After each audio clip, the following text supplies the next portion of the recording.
안녕하세요. 복지천사입니다. 오늘은 그동안 기초연금 수급자 선정 시 대표적인 불평등 조건인 지역에 따른 재산 공제액 역차별 논란에 관해 윤석열 정부가 공제기준 변경에 착수했다는 소식을 알려드릴 텐데요.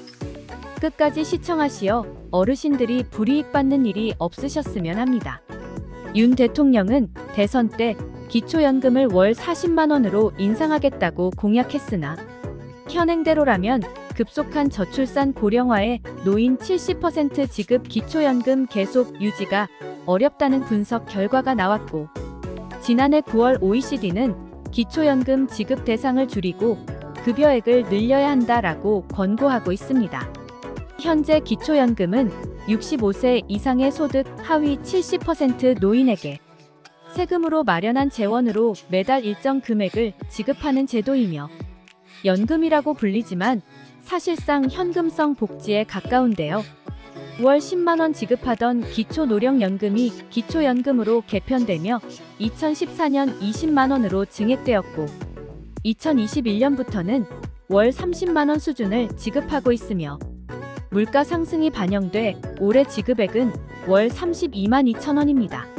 올해는 만 65세 이상 노인 중 단독 가구 기준으로 보유한 자산 등을 고려한 월 소득 인정액이 202만 원 이하면 기초연금을 받고, 부부 가구는 323만 2천 원 이하면 기초연금을 받습니다.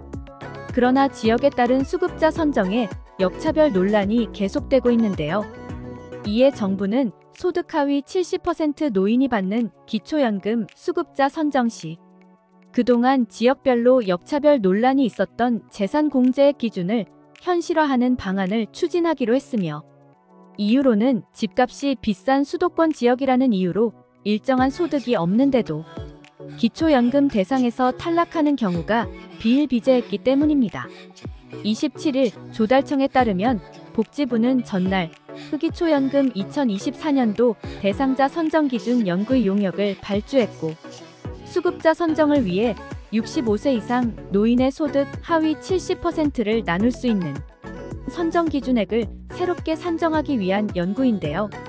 그동안 소득 인정액을 계산할 때 보유 재산을 공제하는 금액은 지역에 따라 차등 적용되었고, 도시에서의 평균 생계 비용이 지방도시나 농어촌보다 높기 때문에 더 많은 재산을 공제해 수급자 선정의 형평성을 담보하기 위한 취지이나, 현재 서울과 6대 광역시의 구, 4개 특례시는 대도시로 분류돼 1억 3,500만 원을 공제받고, 일반 시와 세종특별시는 중소도시로 8,500만 원이고, 그 밖의 구는 7,250만 원을 재산에서 공제합니다. 문제는 중소도시로 분류된 지역 중 일부는 공제 기준상 대도시인 6대 광역시보다 주택 가격이 높아 경우에 따라 기초연금 수급 대상에서 탈락할 수 있다는 것인데요.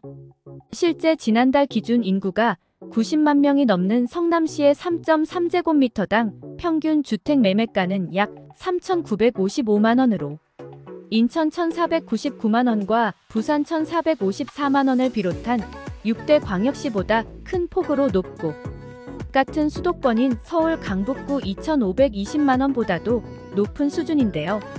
그러나 성남시 거주 노인들은 소득 인정액 계산 시 중소도시 거주자로 분류돼 역차별을 받을 수밖에 없으며, 예를 들어 공시가격 7억 원의 주택만을 보유하고 기타 자산과 소득이 없는 경우를 보면, 서울과 6대 광역시에 거주하는 노인 단독 가구라면 공제액을 제하고 연소득 환산율 0.4% 등을 적용하면 월 소득 인정액이 188만 원으로 올해 선정 기준액 202만 원을 밑돌아 기초연금을 받을 수 있으며, 그러나 성남시 등 중소도시 거주 노인은 소득 인정액이 205만 원으로 책정돼 수급 대상에서 제외되고, 농어촌 지역도 209만 원 역시 기초연금을 받을 수 없었습니다. 복지부는 지역 간 형평성을 고려해 현재 소득 환산 방식의 적절성을 따져 제도 개선을 추진할 방침이며, 비슷한 방식으로 운영되고 있는 기초생활보장제도의 재산공제 기준이 올해부터 서울과 경기, 광역시, 세종, 창원, 그 외 지역으로 세분화된 바 있으며, 복지부는 기초생활보장제도 방식, 시군구별 세분화 등 다양한 시나리오를 계산해 보다 형평성에 맞는 방안을 찾을 계획입니다. 2015년 이후 바뀌지 않는 공제액을 상향하는 방안도 검토하며 그간 집값은 크게 뛰었지만 공제액은 현실을 반영하지 못하고 있다는 문제의식 때문인데요. 복지부 관계자는 현재 기준은 개별 지역의 상황을 반영하기엔 지나치게 단순하다며 최근 몇 년간 주택 공시가격 변동이 지역별로 다르게 적용된 것까지 검토해 여러 방안을 연구할 예정이라고 밝혔습니다. 한 가지 말씀드릴 내용은 기초연금 금액 상향도 중요하지만 노인 인구의 대부분이 의료비 지출이 집중되는 연령으로 국가 차원에서 노인 의료비의 적절한 보장이 더 절실할 것으로 생각됩니다. 실제로 현장에서 근무하면서 공무원 연금이나 국민연금 수급자 중에도 의료비가 감당이 안 되어 제대로 치료조차 받지 못하는 경우가 너무나 많습니다. 의료 사각지대가 더 심하다는 현실이 정책에 반영되어야 한다고 생각됩니다. 여러분들의 생각은 어떠신가요? 댓글에 의견들을 나누어 봤으면 합니다. 여기까지 전해드릴 내용은 마쳤고요.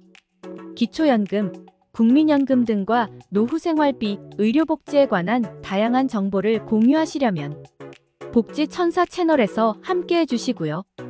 이 영상이 도움이 되셨다면 구독과 좋아요 꼭 부탁드립니다.